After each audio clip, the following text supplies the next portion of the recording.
Hello students, I am VLN Swarupini, lecturer in biochemistry from Sri Venkateswara College of Arts and Sciences, which is affiliated to Adhikavi Nannaya University, Rajahmundry. Now, I would like to discuss about 4th semester biochemistry paper, that is intermediary metabolism. From this paper, we are seeing the topics from Unit 1, and we have already discussed about glycolysis and Krebs cycle. Now let's see about gluconeogenesis. So this is one of the important metabolic pathway which we see in the glucose metabolism. Why? Because this gluconeogenesis is the synthesis of glucose from non-carbohydrate compounds. Basically, glucose is a carbohydrate compound and it is uh, formed from the carbohydrate compounds. That means whatever the polysaccharides that are present in our body and whatever the polysaccharides that we take through our diet, those particular polysaccharides are converted into simpler and smaller glucose monosaccharide molecules. But here this glucose pathway, which is only responsible for the synthesis of glucose from the non-carbohydrate compounds. So this particular pathway is called as gluconeogenesis. And the major substrate or precursors for this gluconeogenesis are lactate, pyruvate, and glycogenic amino acids, propionate, and glycerol. So these are the non-carbohydrate compounds, important non-carbohydrate compounds which acts as substrate. That means for any reaction there will be an enzyme and substrate resulting in a product. So in the same manner, these all lactate, pyruvate, glycogenic amino acids, propionate and glycerol, they act as substrate for the production of the end product glucose. Okay, so this is what gluconeogenesis is about. Then what is the location of this gluconeogenesis means this particular gluconeogenesis also occurs in the cytosol. This also occurs in the cytosol. So if you see about the location of this particular gluconeogenesis, this occurs in the cytosol, and some precursors of course produced in mitochondria, and they travel out of the mitochondria to cytosol for the occurrence of this gluconeogenesis. And this gluconeogenesis is mostly taken place in the liver cell cytoplasm and in kidney matrix cell cytoplasm. Okay, so we have seen what is gluconeogenesis and location of gluconeogenesis. Now let's see what is the importance of gluconeogenesis in our body. What is the importance of gluconeogenesis? Why it should happen? That means why glucose should be produced from non-carbohydrate compounds. Okay, so here there is much more utilization of glucose in our body. That means our body is completely dependent on the glucose supply throughout our body, and also here brain and the central nervous system, they utilize this glucose for higher amounts. That means we all know 80% of our body glucose is utilized by brain itself. Okay, and apart from brain, most glucose consuming or glucose dependent organs are like central nervous system, erythrocytes, testes, kidneys, and medulla. So of course medulla is nothing but the brain medulla and kidney medulla. So these every organ depend on glucose. So our body should supply sufficient amount of glucose to all these organelles. So here human brain itself require 120 grams of glucose per day. That means per day there is requirement of 120 grams of glucose, and as I said, 80% of the body's glucose is consumed by brain itself. Okay, and here per day our body totally require 160 grams of glucose. And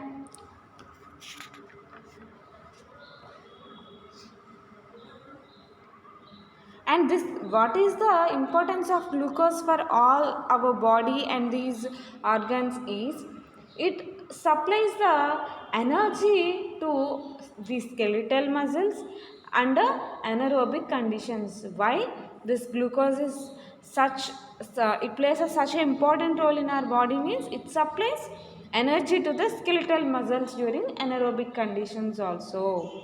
And here for our muscle movement also this ATP is required. Okay, so muscle contraction, muscle contraction is also dependent on ATP. That means this muscle contraction also requires utilization of some amount of ATP. During the muscle contraction, ATP, by the availability of ATP only, muscle contraction will be dependent. Whatever the myosin head is present, myosin protein is present, this particular myosin is attached to the ATP, and as long as this ATP is available, this muscle contraction will be carried, and by depletion of ATP again muscle contraction will be stopped.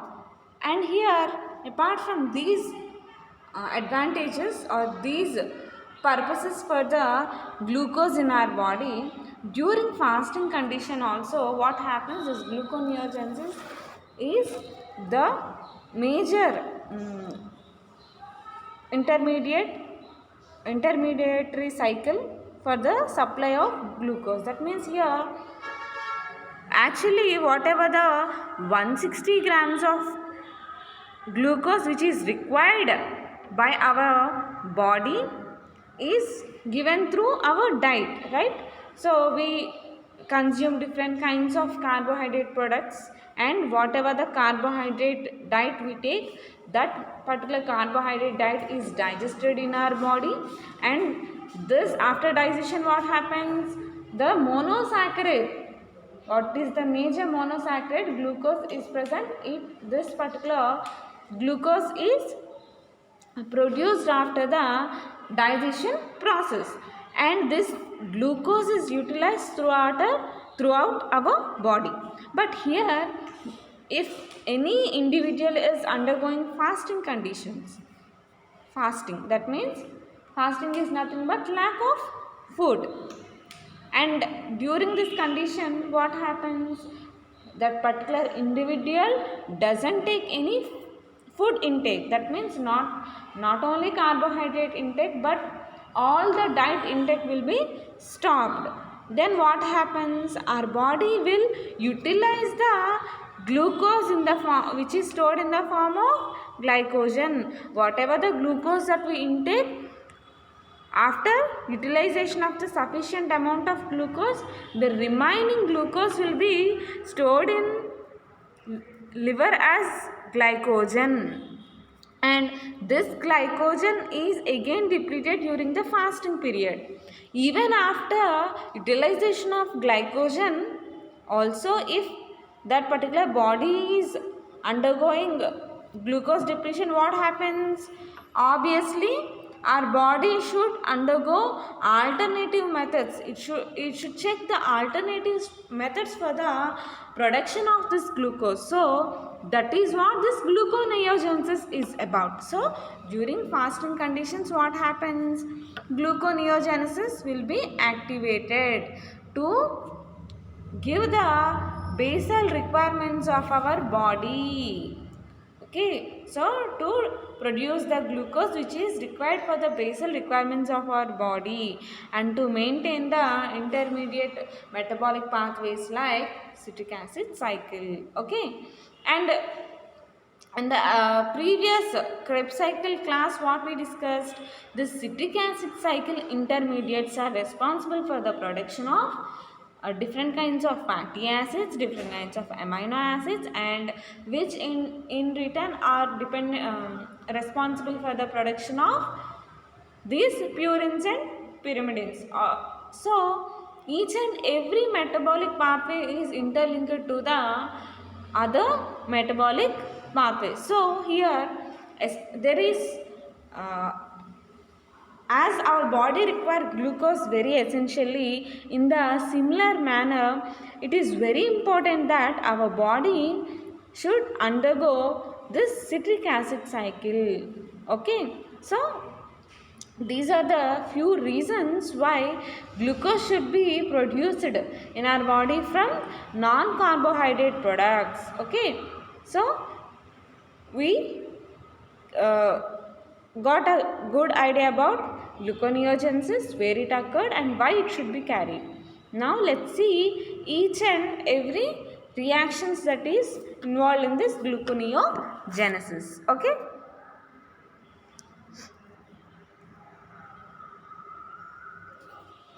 So for understanding gluconeogenesis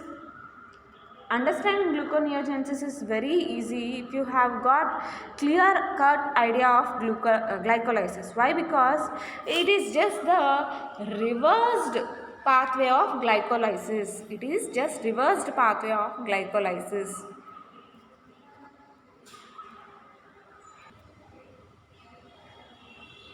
So here this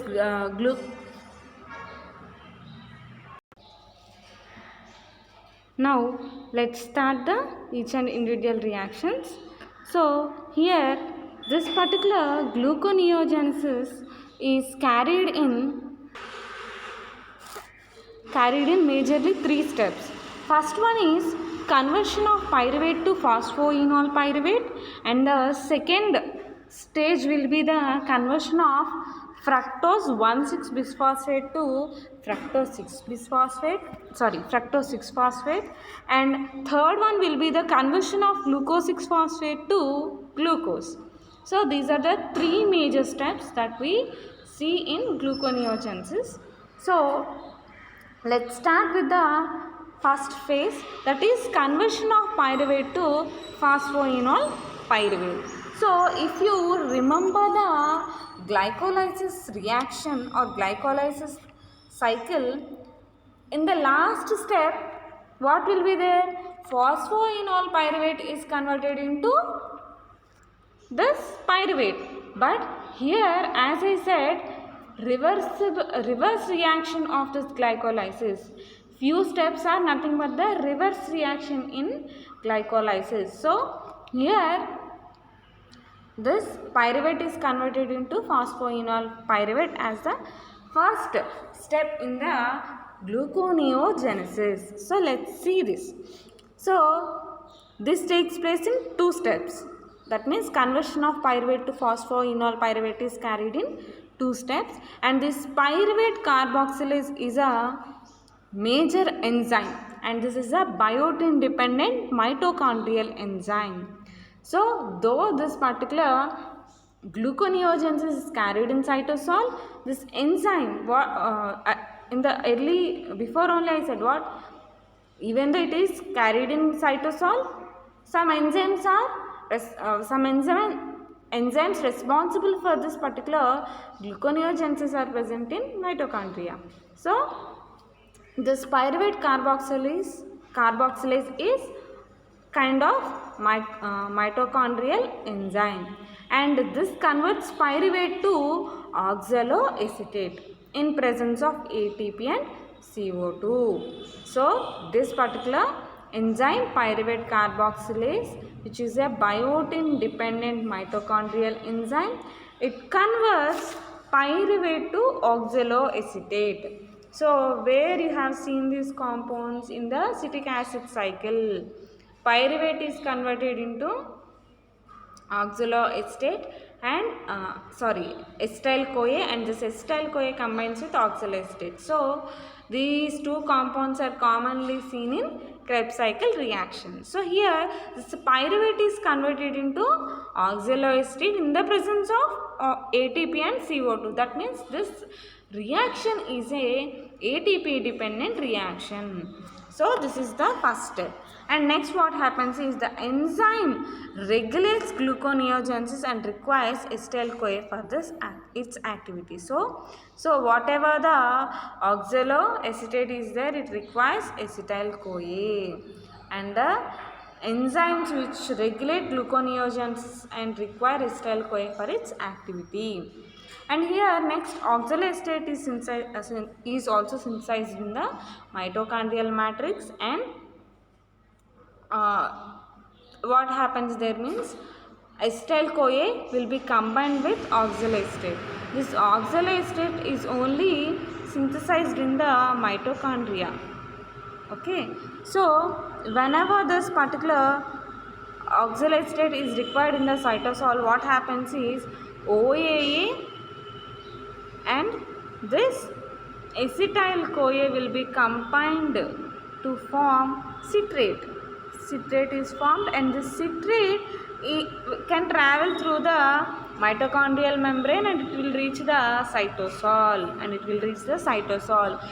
in cytosol again this particular oxaloacetic acid and acetyl-CoA they will be cleaved to form OAA and acetyl-CoA separately.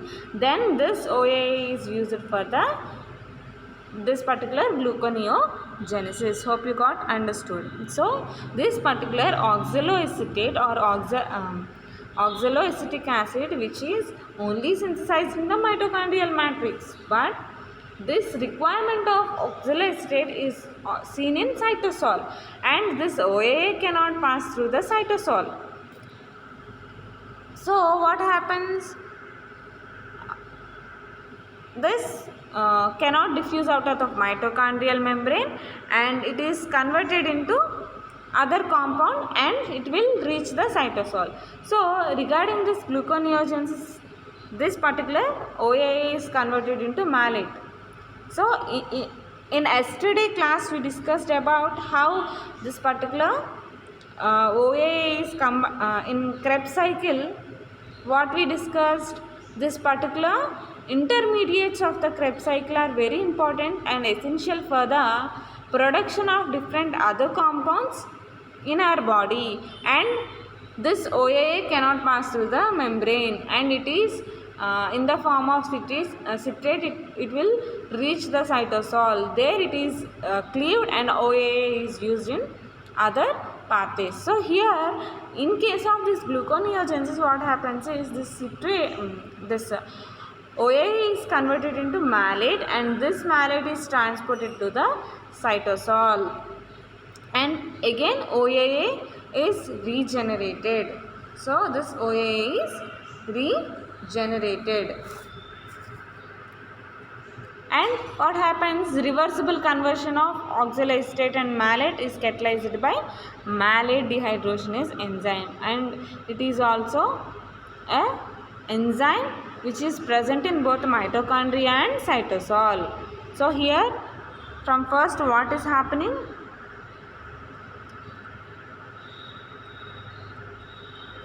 so initially what happened, this pyruvate carboxylase is the major enzyme responsible for this complete reaction conversion of pyruvate to phosphoenolpyruvate, right? And here whatever the pyruvate is there, which is the end product of glycolysis, it is converted into oxaloacetate. Pyruvate is converted into OAA in the presence of ATP and CO2. In the presence of ATP and CO2. Later what happened? This OAA, it cannot transfer to the mitochondrial membrane. This is produced in the mitochondria, and this cannot pass through the mitochondrial membrane. So what happened? Next, this particular OAA is converted into malate by the enzyme malate dehydrogenase. What is the enzyme responsible for the conversion of OAA to this malate? Malate dehydrogenase. Okay, and this malate dehydrogenase is converting this OA into malate. And now this malate can easily pass through the mitochondrial membrane, and what happens? This malate is converted in, it will travel to the cytosol. Okay, and in cytosol what happens is phosphoenol pyruvate carboxy kinase phosphoenol pyruvate carboxy kinase. It is converting this particular converts oxalacetate to phosphoenol pyruvate. Okay, and here GTP and one inorganic phosphate is used in the reaction, and whatever the CO2 is present, it is liberated, and one CO2 molecule is liberated. And for the conversion of pyruvate to phosphoenol pyruvate, 2 ATP equivalents are utilized. That means 2 ATPs are utilized. So this is how this first step carried.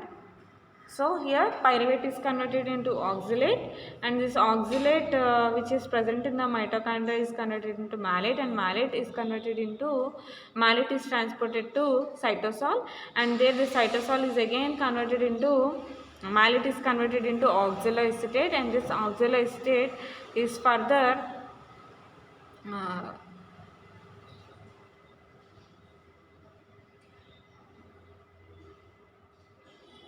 helpful in the conversion of this phosphoenol pyruvate by the enzyme phosphoenol pyruvate carboxy kinase. So finally, during this reaction what happens? 2 ATPs were utilized, 1 GTP is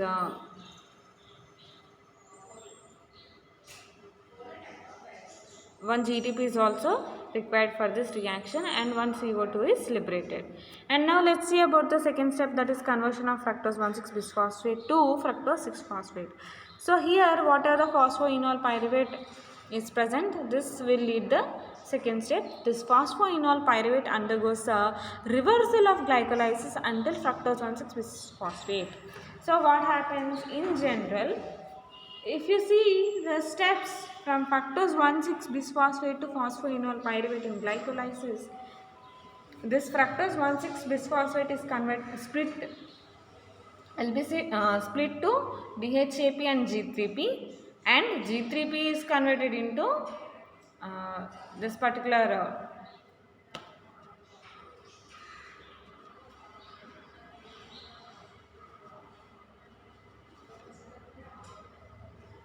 G3P is converted into 1,3-bisphosphoglycerate, and this is converted into 3-phosphoglycerate, and 3-phosphoglycerate is converted into 2-phosphoglycerate, and 2-phosphoglycerate is converted into phosphoenol pyruvate, and this phosphoenol pyruvate is to pyruvate. So here from phosphoenol pyruvate to 1,6-bisphosphate, reversal reaction will be taking place. That means this phosphoenol pyruvate is converted into 2-phosphoglycerate, and 2-phosphoglycerate is converted into 3-phosphoglycerate.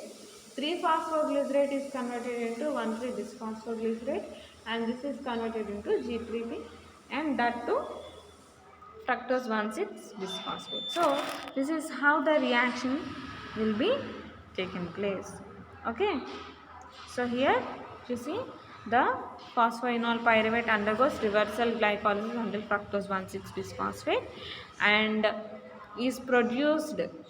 Finally, fructose 1,6-bisphosphate is produced, and the enzyme fructose 1,6-bisphosphatase converts fructose 6-bisphosphate. That means till then the same enzymes and same reactions will be taken place. Whatever this fructose 1,6-bisphosphate is produced, it is converted into fructose 6-phosphate by the enzyme fructose 1,6-bisphosphatase. Okay, by the enzyme fructose 1,6-bisphosphatase. And the enzyme requires Mg plus 2 ions. So whatever this fructose 1,6-bisphosphatase is there, it requires Mg2 plus ions. And this fructose 1,6-bisphosphate is absent in smooth muscles and hard muscles. Finally, this enzyme is also regulating this gluconeogenesis. That means this enzyme fructose 1,6-bisphosphate is a regulating enzyme for this gluconeogenesis metabolic pathway. So the next step or the third step is conversion of glucose 6-phosphate to glucose. So here we have got fructose 6-phosphate, which can be easily converted into glucose 6-phosphate, and now this glucose 6-phosphate is catalyzed to form this glucose. Okay, so here glucose 6-phosphate catalyzes the conversion of glucose 6-phosphate to glucose. So the enzyme glucose 6-phosphatase will help the conversion of glucose 6-phosphate to glucose. And the presence or absence of the enzyme in the tissue determines whether the tissue is capable of contributing glucose to the blood or not. That means presence or absence of the enzyme glucose 6-phosphate in the tissue will determine whether the tissue is capable of contributing glucose to the blood or not. That means we all know blood glucose is transported to each and every cell through blood. So this is explaining this particular third step is explaining about this glucose transportation through blood. And also this particular enzyme is mostly seen in liver and kidneys, but mostly absent in muscle, brain and adipose tissue. But here brain is the major organ which requires huge amount of this particular glucose. So now let's see overall reaction. So here if you see the overall reaction, 2 pyruvate plus 4 ATP plus 2 GTP plus 2 NADH plus 2 H plus 6 H2O gives rise to glucose plus 2 NAD plus 4 ADP plus 2 GDP plus 6 PI plus 6 H plus.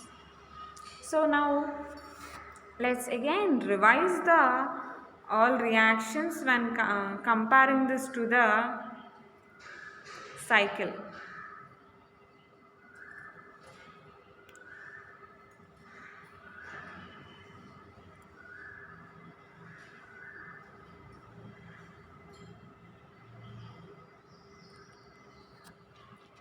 So firstly, conversion of pyruvate to phosphoenol pyruvate is seen.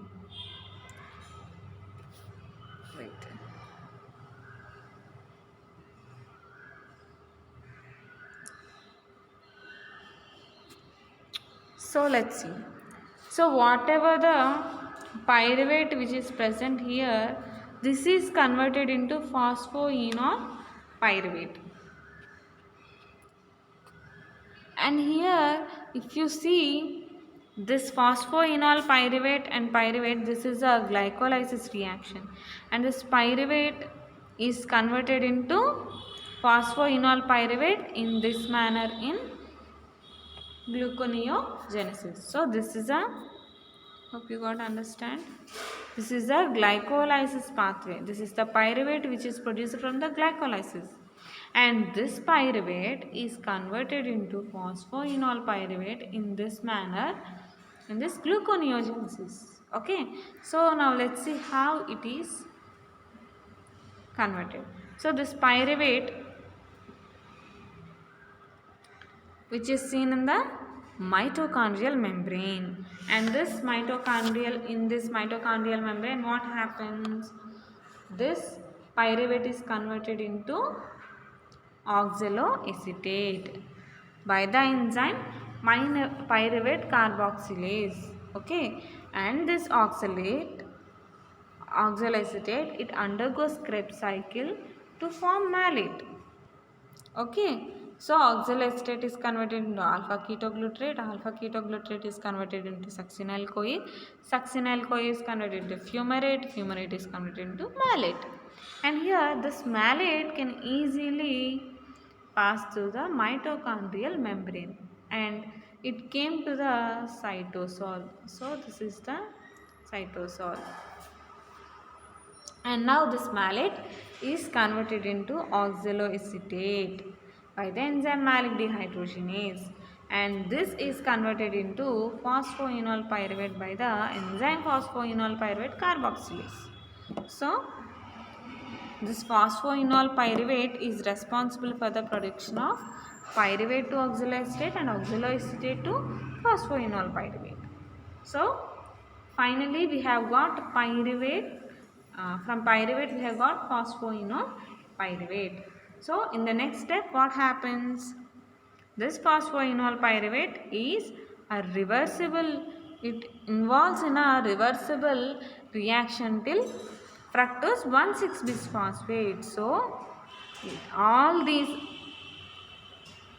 intermediate products are reversible, they involve in the reversible reaction. So this phosphoenol pyruvate is converted into 2G3P. 2G3P means 2-phosphoglyceric acid, 2-phosphoglyceric acid or 2-phosphoglycerate. And here the enzyme is enolase. And 2-phosphoglycerate is converted into 3-phosphoglycerate by the enzyme phosphoglyceromutase.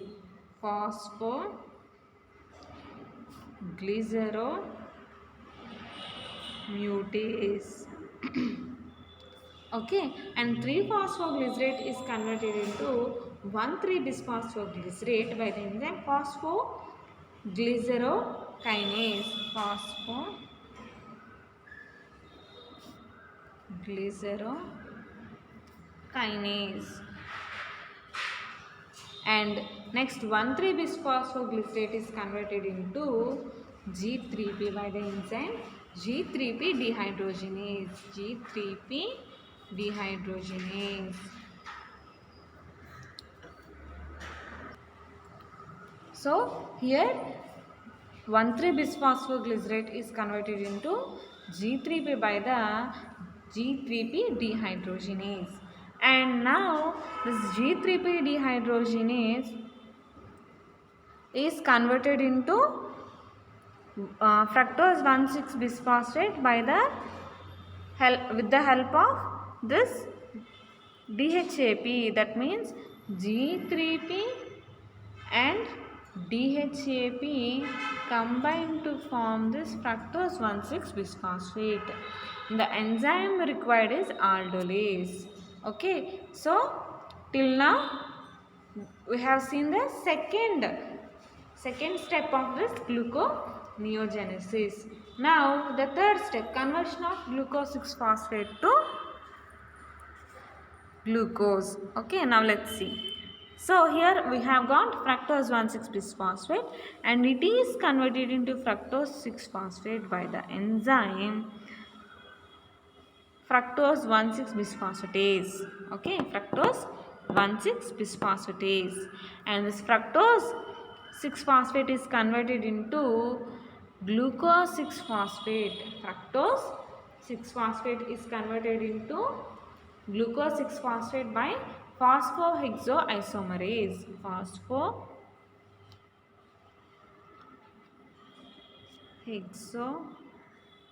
isomerase.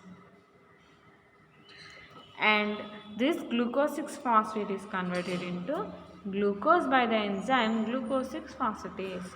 So this is how non-carbohydrate product like pyruvate is converted into carbohydrate product, that is glucose. So this is about the topic gluconeogenesis, and the location for this gluconeogenesis is cytosol. Cytosol is the place where this gluconeogenesis is occurring, and during fasting conditions this gluconeogenesis is helpful for the production of glucose in our body to meet up the glucose needs in our body. Okay, so this is about gluconeogenesis, which is the process of production of glucose from non-carbohydrate products. This is for this class, students. Please write down the notes. If you have any doubts, please contact me. Thank you, students.